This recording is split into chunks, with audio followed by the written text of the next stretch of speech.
Hey everybody, it's me, English teacher Matthew, and I'm back with another video. So like I said, my name is English teacher Matthew. I'm an ESL, English as a Second Language teacher from the UK, here to help you improve your fluency. If you haven't done so already, make sure you subscribe to my channel. There are more free English lessons here, more free content for you to use to help you improve your English. If you are interested in any English classes, then just leave a message in the comments below and I will get back to you. Also, if you have any questions related to English, you can also leave them in the comments below too. And for my subscribers, the people who regularly watch my videos, no, I haven't been kidnapped. Maybe it looks like that with this background, right?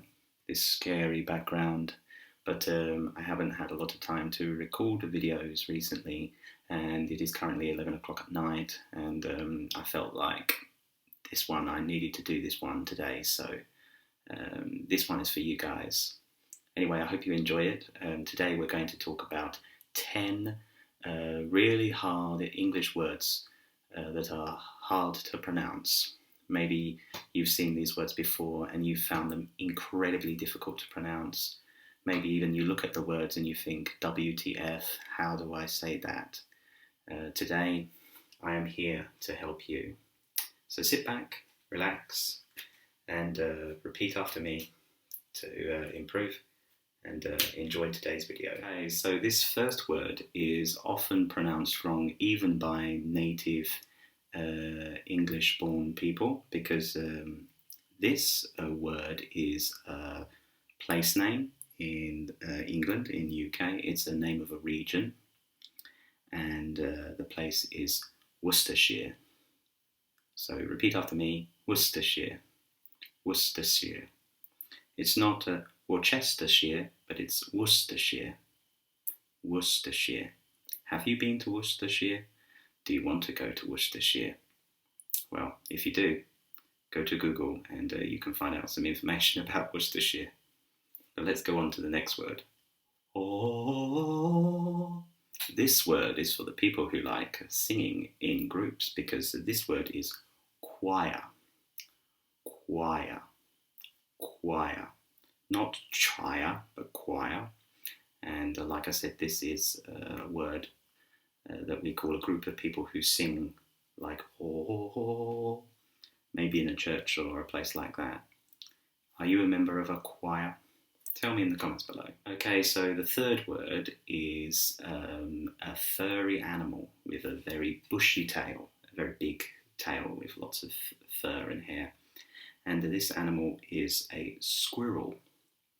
Squirrel. Now, looking at it, SQUIRREL, but it's not squirrel, but it's more squirrel. Squirrel. Look at my mouth. Squirrel. Squirrel. Okay, that one's difficult to pronounce. The next word is a kind of plant.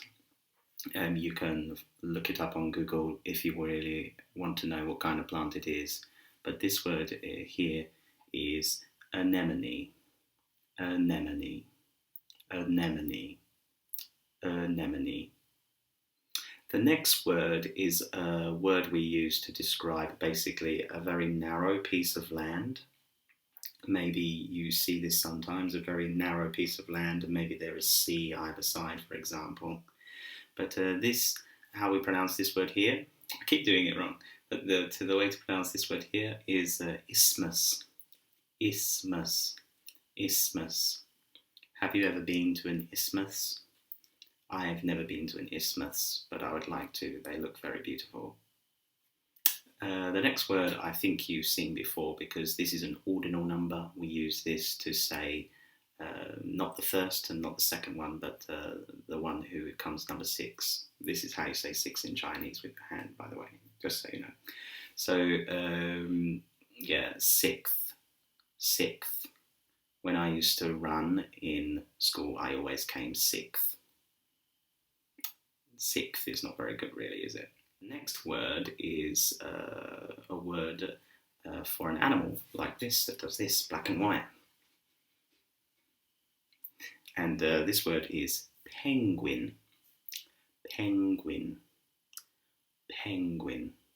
Do you want to walk like a penguin? Can you walk like a penguin? The next word is a word we use for a person who is in a leadership position of an army. Yes, Colonel, sir. So this word is colonel, colonel, colonel. So the next word, the ninth word, is even complicated for me because, let me take a deep breath. This is an otorhinolaryngologist, otorhinolaryngologist, otorhinolaryngologist. An otorhinolaryngologist is basically someone who is a doctor for your nose and mouth and throat. So if you have a problem with this area of your body, you'll probably go to see an otorhinolaryngologist. Have you been to see an otorhinolaryngologist? Are you an otorhinolaryngologist? If you are, tell me in the comments. And the last word that I think is really, really difficult for people to pronounce is rural. Rural. And rural is basically an area of the country that is a countryside. So where there are lots of farms and villages. And we can say that area is a rural area. Do you prefer living in a rural area or in a city? Again, you can tell me in the comments below. So many things you can tell me in the comments below. If you have something on your mind, you can leave them in the comments below. But anyway, thank you so much for watching today's video. I hope you were able to learn something new. The best way to get better at pronouncing these words is basically to rewind the whole video again. Do it like 5 times, 10 times, as many times as you want. And make sure you look at me, and look at my mouth, and to just copy it and try to imitate me. It's also a good idea to record yourself. You can see the time, right? It's also a good idea to record yourself as well. And so when you record yourself on your phone, you can listen back to yourself and you can compare it to how I've said it. And I think that's a fantastic way to improve. And this technique is called shadowing, and I do have a video on my channel about shadowing. If you want more free content, yes, that's you over there at the back, then make sure you press subscribe. And until next time, which could be tomorrow, have a great evening. See you later. Keep practicing.